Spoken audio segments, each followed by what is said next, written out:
Well, buenos dias, amigas y amigos. It's always a great pleasure for me to be in this part of the world on behalf of ASIS.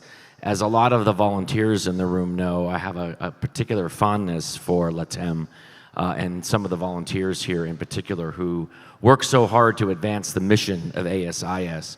How many members of ASIS do I have in the room? Great majority, thank you. And how many volunteers of ASIS do I have in the room? Significant number. An organization like ASIS cannot be successful without volunteers. You see that in the work that's been done to produce this event this week. This event has been 100% produced by your peers. ASIS headquarters tries to support with marketing and various other things, but really this event is pulled off by your peers. So I wanted to not start this presentation without saying thank you so much to them. I am not going to name names because for every one person I recognize, there will be two other people who I don't, and that's always a risk in my role as CEO. So I want to say thank you very much to our folks. I've been asked this morning to talk a little bit about ASIS for our members. For the non-members in the room, I would hope by the end of today you would understand why you need to be a member of ASIS. The global community of security management practitioners are second to none. In particular, our communities, our online global communities that you have access to as a member, provide you with access to the knowledge and the information and the tools that you need to get your jobs done as effectively as you possibly can and as efficiently as you possibly can. So I trust by the end of this meeting that our LATEM numbers will increase. I'll show you some LATEM numbers in a minute. So very quickly, we look, and I'll show you a slide here in a minute about our governance regions, but we look at this region, LATEM, to also include the Caribbean. A lot of discussion internally about whether or not the Caribbean, if you will, belongs to LATEM, and after a lot of conversations, we have agreed that it does. So ASIS, this is a snapshot in time of our membership number. You can see that this is a slide as of September 2023. This number of roughly 32,789 will increase to roughly 34,000 to 35,000 global members. And this is a year-over-year improvement for us. We are setting new member records this year, and we continue our renewal rates at about the 73% rate. Every region always wants to know how do they compare to other parts of the world. This is how LATEM compares. Now, I was talking with Maria Teresa Septien last evening. We agree that the LATEM community is a pretty competitive community, Maria Teresa. So I believe this 7% number will soon grow. And I believe, and when we talk about governance here in a minute, I'll talk to you about why I think that's the case. But I do think that LATEM Caribbean is a region on the rise. We see it in our membership numbers in general. We see it in the number of volunteers that are coming through and assisting us in advancing the mission and vision. And I think this number of 7% for LATEM Caribbean will improve. Certification, right, the almighty certification numbers. ASIS certifies about 12,000 people around the globe. You see the APAC numbers here. We think there's a lot of room for improvement. How many certificates do I have in the room? Yeah, fair number. So for those who are not certified, certification is a great way to demonstrate your commitment to the profession, your knowledge of the profession that you represent, and it's a great way to communicate with customers and with other stakeholder groups, many of whom Tim McCreet mentioned yesterday, within the sphere of influence that you have. So for those folks that are not certified in the room, we strongly encourage you not only to consider it for yourself, but to consider it for your teams as well. I'll point out in particular the APP. The APP is the entry-level certification that we launched 4 years ago. The professional certification board that oversees these 4 certifications, they are making changes right now to the eligibility for the APP, and very soon we will communicate those changes to all of you. But those changes will make that particular certification more, I would say, more accessible to the really early career practitioner as they are making their way through their own profession, their own experience in the profession. The certification will help ground them in security management.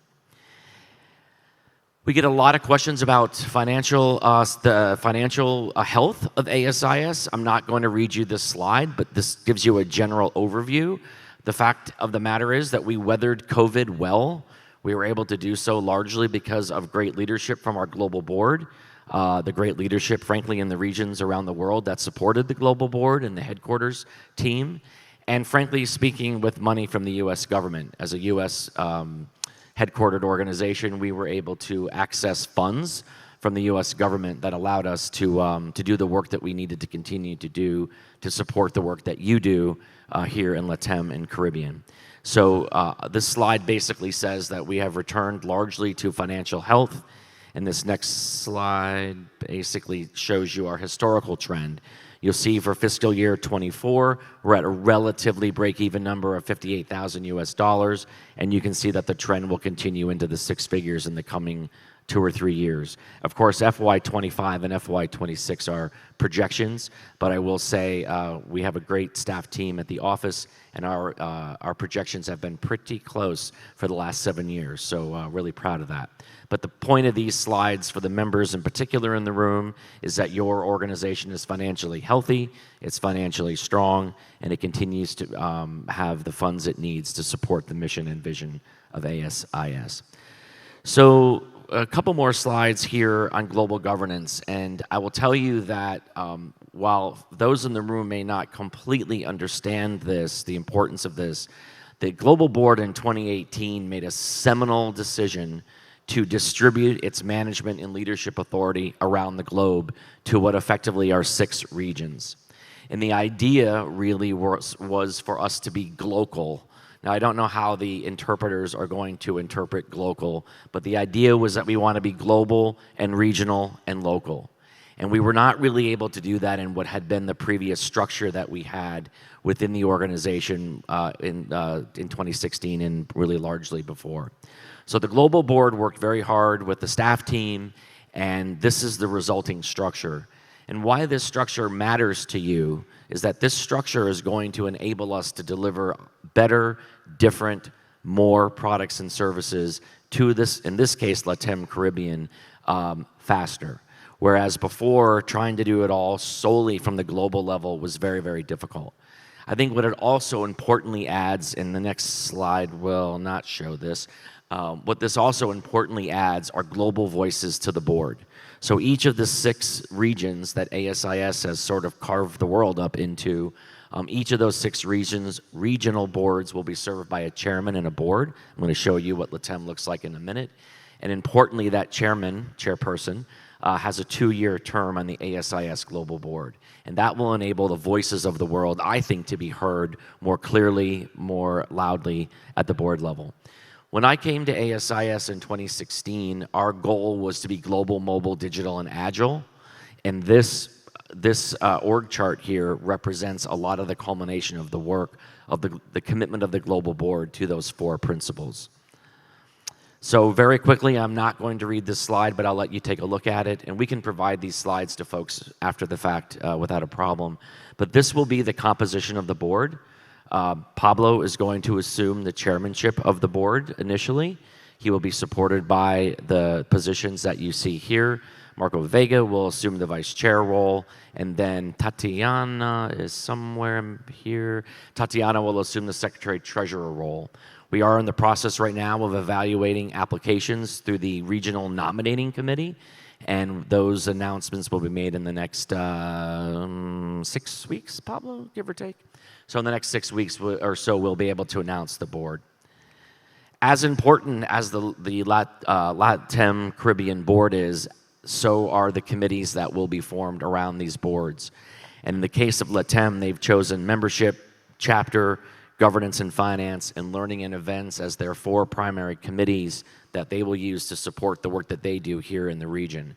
So there is a lot of opportunity to participate in ASIS. There's a lot of opportunity to participate in the regional operation, if you will, of ASIS, and we need your voices in order to be able to continue to advance our strategic plan, a new one of which will be announced shortly, and to advance the mission, certainly, of the organization here, in particular in the region. So last but not least, and I could have had 10 slides on this, and even now reading it, I think there are like 4 other things I should have put on here and I didn't. But the point of this slide is to say to you that your organization advocates for you every day, all day, 24/7, 365 to help support you and the work that you do and the products and services and content and tools that you need to get the work done wherever you may be. I mentioned our online communities recently. One of the other points on this slide to point out is the investment we're making in certification, in particular in certification preparation materials. We've had a lot of discussion about whether or not these materials will be translated into Spanish. There is no plan to do that right now. That will continue to be looked at by the global and soon to be the regional board, and I believe those will be discussions that will continue. I mentioned that the global board and the staff team have been working on updating a new strategic plan. We worked with a company out of Europe, a consulting company out of Europe, to assist us. We spent about 9 months gathering information from our global membership, our non-members, and other stakeholder groups to make sure that the plan was as informed as it could be.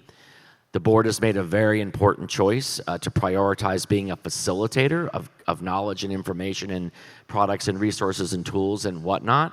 And you'll start to see some shifts in the priorities and in the product development that you see coming.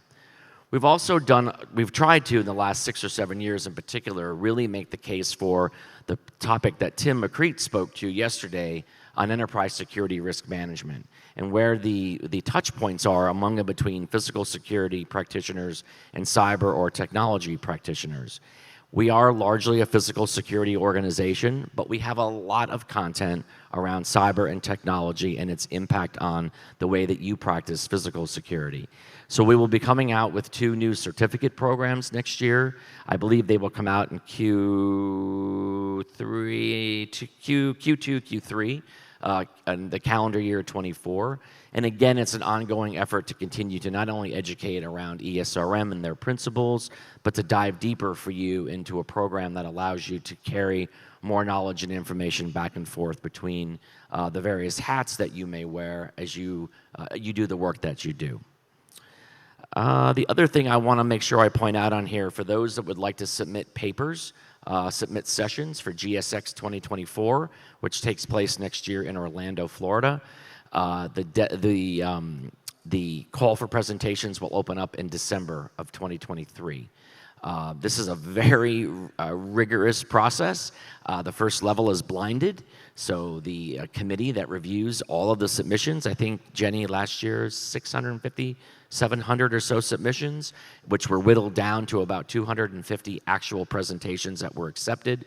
It's very competitive, so if you're going to submit in the call for presentations process, you want to make sure that you don't, what we call in the United States, dial it in. You really want to make sure you submit a presentation or a proposal that is well thought out and is clear to the committee of about 15, 18 of your peers why it matters, what I call the so what happens at the end of the program when you're done presenting it. So that opens up in December, and it closes in January.